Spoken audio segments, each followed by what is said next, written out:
Qanimlə dəstəm azalıyam, təh qoyun məni.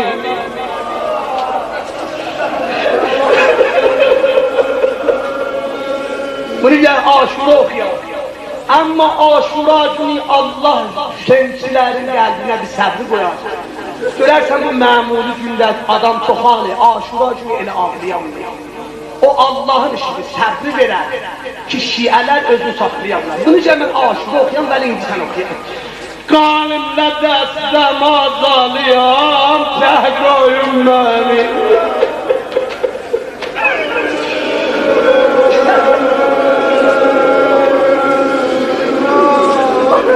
Qanimlə dəstəm azalıyam, təh qoyun məni.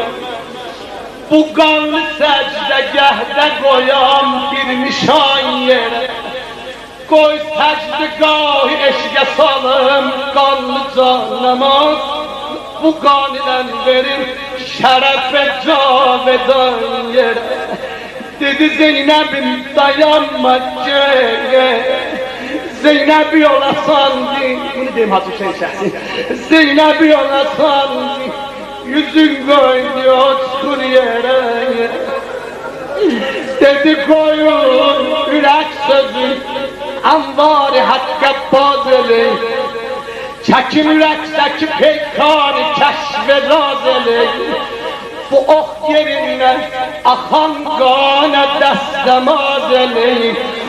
Bu hal ilə iki rəkət qoyun namazeli. Ay leşker, koyun bu hal ilə iki rəkət namazeli.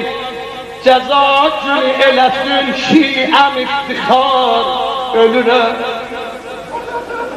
Ürəkdək bərimin dağı səlb edib dözdümü. Yıkılmışam yüzüm üstüde, eşitmişsiz sözümü. Başımı kalkıdıram, kan ahır tutur gözümü. Hayalda kalmışsan eşim, gel tutar ölürüm. Onda gördü bir nəfər sayaban qərar verdi. Deməmişdim gəl deyəsən Cəbrəil. Dedi Hüseyin, şeir oxuyam Hami Əsbər sizə. Dedi Hüseyin Cəbrəiləm, gəlmişəm lay lay diye. Ha? Hüseyin! Lay lay xoş gəlməsə eyvay diye. Deməm ya Hüseyin.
Can İmam Hüseyin. Şefaat